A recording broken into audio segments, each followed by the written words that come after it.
Greetings fellow Whovians and welcome to Timey Wimey Reviews, where today I will be reviewing Terror of the Autons in celebration of 50 years since the Master made his debut on television. This 4-part adventure was originally broadcast on BBC One 50 years ago to this day in 1971. It was to mark season 8 opener and the second season to cover Jon Pertwee's third Doctor. Just in case you don't know the plot, a mysterious figure known as the Master has appeared on Earth and he is hell-bent on causing chaos, destruction and mayhem. He does so by stealing the nesting consciousness, as we saw in the previous season, Spearhead from Space, and uses that to resurrect the terrible Autons. And now it's up to the Doctor, with the help from the Brigadier and Unit and new companion stroke assistant Jo Grant, to try and stop the Master and his evil plans.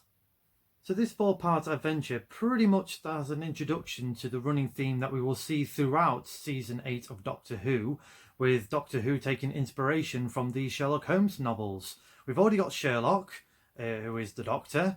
We have the Brigadier, which is pretty much Holmes, and now we need a Moriarty, someone who is equal and opposite to Sherlock, which we now have in the Master. So what I like so far in Jon Pertwee's incarnation as the Doctor is he's still a little bit tetchy, a little bit angry. It does boil over at times because he's exiled on Earth and all he wants to do really is fix his TARDIS and carry on going through adventures in time and space, but obviously he can't.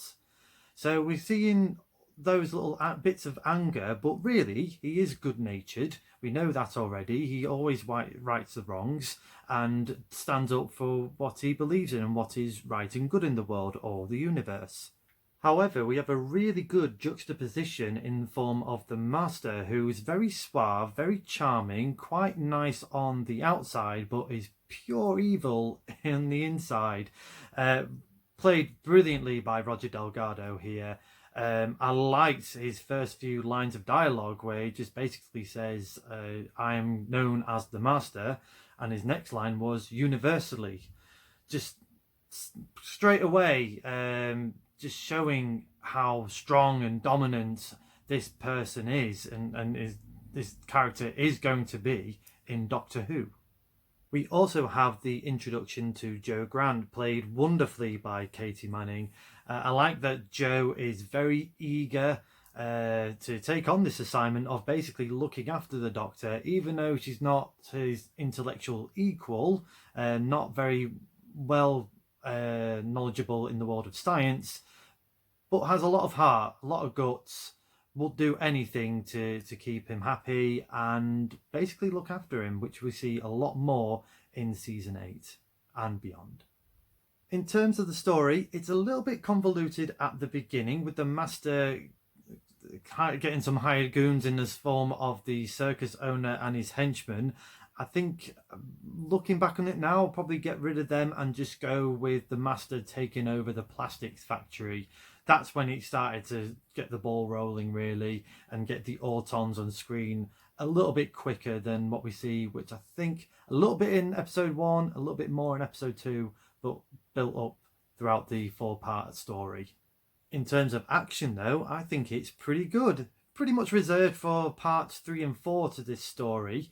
It does have some really good stunts, though. I really like the scene where Captain Mike Yates, another new character being introduced into the world of Doctor Who, runs over an Auton, and this Auton goes hurtling over a side of a cliff, tumbles down, but then gets up more or less straight away and starts to pursue Unit. I think that was all done in one take. I'm pretty sure it was done in one take. No edits at all. But that stunt was really good. I think holds up pretty well today. I also like the battle scene at the end of part 4 with Unit, and the only way I can describe it is the Mardi Gras Autons, the one with the massive giant heads selling daffodils or giving daffodils away. I like that fight scene. I think there was only like probably 4 Autons and 4 soldiers, but it made it felt like there was 20 or even 100 of them. It was really well choreographed stunts and great action scenes there. This story uses quite a lot of colour separation overlay, bit like blue screen or green screen or chroma key, I think it's also known as. And I think this was the BBC's favourite toy at this time, and it's used quite a lot here in this story, Terror of the Autons. And I don't think most of the scenes are that bad. You can tell it is blue screen, but I think it's okay. It gives that little bit of a quirky charm to Doctor Who in the 70s, to be fair. The one bit I found really bizarre was they used it in a scene where they were driving. That's fine. They used it as a scene to show units behind the big satellite dishes that were being used to get the Nestine consciousness. Again, fine. But there was a scene where Mrs. Farrell is in the kitchen, and that was a colour separation overlay. That was like a blue screen of her in the kitchen. Could they not just knock up a kitchen or stand her in the BBC canteen or something? I just found it only lasted like a second, if anything. And I'm only nitpicking and doing this all in good fun and good humour. But I just found it really funny that they thought, yeah, we're going to use that. We're going to use a kitchen. We're not going to build a kitchen. We're just having blue screen. That's all we need for a kitchen for Mrs. Farrell. And speaking of Mrs. Farrell and her scene with her husband, Mr. Farrell, I can't leave this review without mentioning the evil troll doll that come to life through heat. I found it so fascinating and so funny that the stories of children freaking out and not going to bed with their teddy bears or cuddly toys, thinking that they were going to come back to life or come to life and murder them in their sleep. I like that they got a few naughty complaints from that story about that. I just found it hilarious and great fun, really.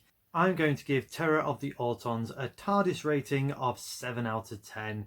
It is a little bit quirky and convoluted, and it does have that 70s feel. However, it's a fun story. It's a great introduction for the Master and the Doctor. Their scenes together, especially in episode 4, are fantastic. I like that they were teasing this big moment of them meeting each other, and it's only going to build up to something more in further episodes and adventures.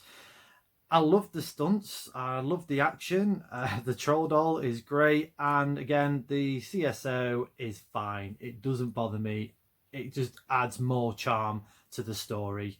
Great fun here, really enjoyed it. Thank you very much for watching. Let me know in the comments below what you thought of Terror of the Autons. Don't forget to like the video, share the video and subscribe to the channel.